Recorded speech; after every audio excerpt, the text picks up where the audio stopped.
정보의 내용을 국내적으로 어떤 단계에 어떻게 릴리스할 거냐, 그것이 국익과 어떤 관련성이 있는 거냐, 그런 근본적인 쟁점들이 부각되는 것 같습니다. 세 번째 에피소드는 이제 소위 펠로폰네소 전쟁이 막 시작하기 직전에 일어나는 이 스파르타 라케다이모이안이라고 하는 그 의회에서 일어나는 이 에피소드인데요. 당시에 코린토스는 이 펠로폰네소 전쟁이 있기 직전에 이 스파르타가 빨리 이 전쟁에 개입을 해서 자신들의 그 해양 세력을 차지하고 있었던 입지를 그대로 지금 현상 유지하기를 원했습니다. 아테네 역시 마찬가지로 해양 세력이었기 때문에 코린토스 입장에서는 굉장히 껄끄러운 거였고요. 그래서 스파르타하고의 라이벌리를 조장해서 빨리 전쟁에 개입시켜서 이제 아테네의 성장을 좀 늦추고자 하는 의도를 갖고 있었습니다. 그래서 라케다이몬 의회에 이제 모여서 연설을 하는데 코린토스인이 얘기하고 있는 스파르타인과 스파르타인과 아테네인의 그 대조는 굉장히 극명하게 대조를 이루고 있는데, 주장은 이런 겁니다. 스파르타 사람 너희들은 너무나 가진 것보다, 본인들이 갖고 있는 능력보다 덜 행동하기 때문에 지금까지 아테네가 그렇게 큰 거고, 아테네 사람들은 본인들이 자신들의 능력보다 늘 좀 더 많이 성취하기 때문에, 늘 진취적이기 때문에 지금 여기까지 성장한 거다. 이 상태를 그대로 놔두면 완전히 역전이 될 테니까 스파르타 너희는 빨리 지금 전쟁에 개입해야 된다. 이런 주장을 하고 있습니다. 여기 그 다음에 이어지는 논의는 스파르타가 이것을 어떻게 받아들이고, 그 다음에 또 아테네가 우연치 않게 지나갔던 아테네의 사절단, 이걸 어떻게 반박하고 하는 내용들이 이어지긴 하지만, 여기서 제기될 수 있는 문제는 사실상 코린토스인이 스파르타에 대해서 또 아테네에 대해서 얘기하고 있는 기본적인 얘기들은, 기본적인 팩트들은 그렇게 새로운 얘기들이 아니고 이미 많은 사람들한테 이미 다 공개되어 있는 내용들이었습니다. 근데 어떻게 코린토스인은 동일한 정보를 갖고 아테네인과 스파르타인들의 대조를 스파르타인들이 그 전에 생각했던 자신과 아테네인들의 대조하고 전혀 다른 방식으로 묘사를 하고 있느냐 하는 문제입니다. 기본적으로는 동일한 이 정보를 어떻게 해석하고 있느냐 하는 이 문제를, 그런 쟁점을 부각시키는 그런 에피소드라고 얘기할 수 있습니다.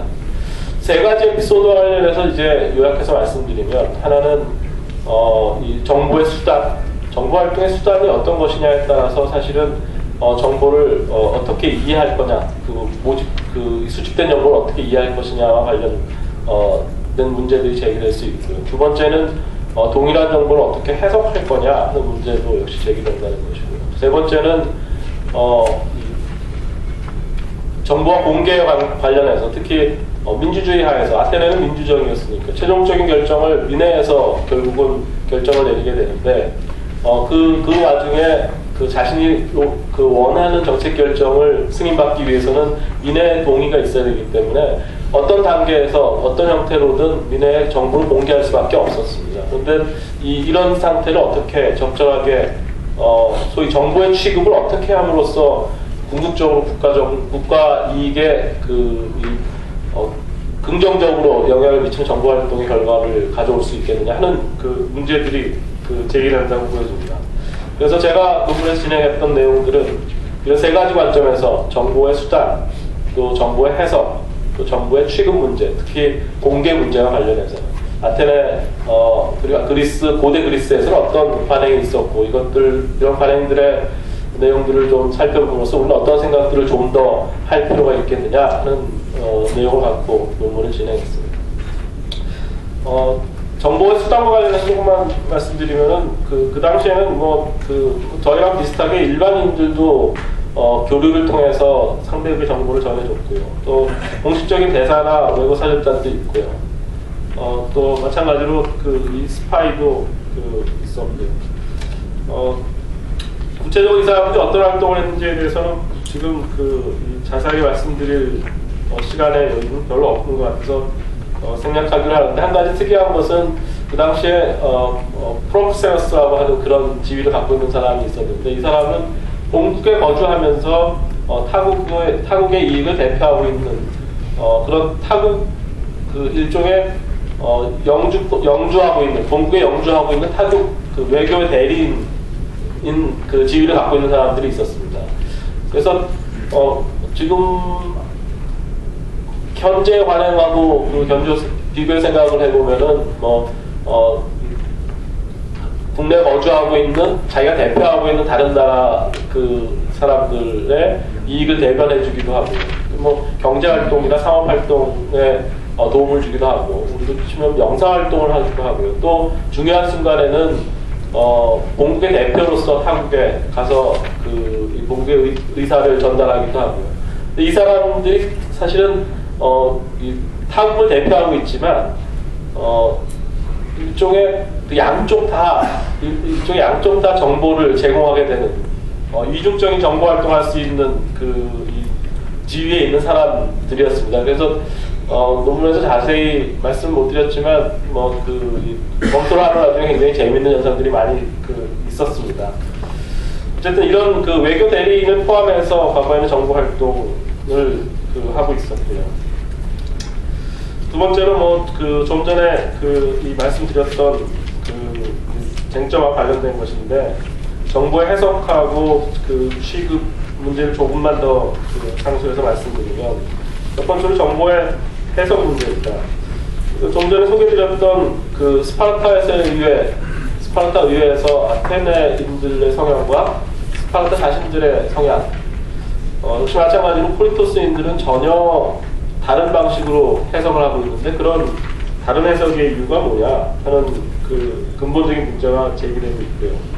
좀 더 구체적인 상황으로는 펠로폰네소스 전쟁이 진행되면서 가장 결정적인 이 아테네가 패하게 되는 결정적인 사건이 있었는데, 그건 415년에 시실리 원정을 가게 되는 일이 있었습니다. 근데 그때 시실리 원정은 사실상 스파르타하고의 라이벌에 의해서 아테네가 반드시 치워야 될 그런 과정도 아니었고요. 이상하게 엮여서 이제 시실리 원정을 하게 됐는데, 바로 그 이유 때문에 아테네가 패배를 하게 됐습니다. 그런데 그 과정을 좀 이제 살펴보면, 첫 번째로 시실리 안에서 일단 스라쿠사하고 에게스타 사람들이 분쟁이 있었고요. 에게스타 사람들은 이쪽 이 그리스 본토에 있었던 이 라이벌리를 이용해서 어떻게 하면 시실리 섬 안에서 스라쿠사하고의 경쟁에서 본인들이 좀 더 우위를 점할 수 있을까라고 하는 생각들을 해왔습니다. 그래서 아테네에 와서 에게스타에는 엄청난 금이 있으니까 너희들이 시실리만 원정만 와주면 그러면 그 다음에 재정은 우리가 다 책임진다, 그런 얘기들을 했었고요.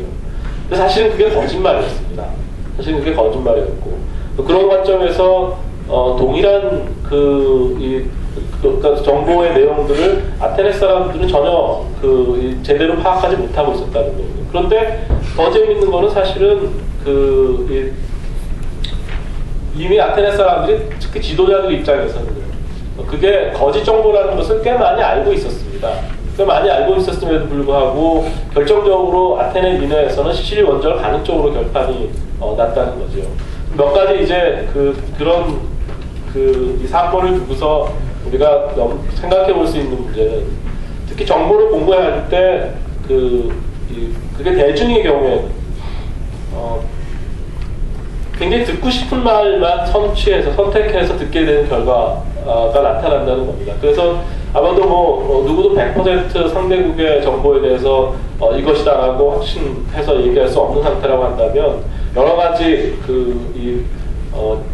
엠버버런트한 내용들을 공개하게 될 때 대중들은 원하는 것만 결국 듣게 된다는 거고, 또 원하는 것만 듣게 되는 것을 알고 있는 지도자들의 일부는 또 자신의 라이벌이기 때문에 그걸 그대로 방치하기도 하고요.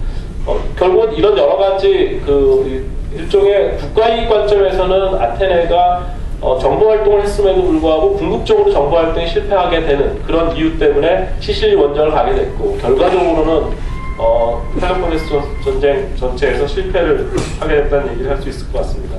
시간이 많지 않아서 한 가지만 더 예를 들고 그냥 끝내겠습니다.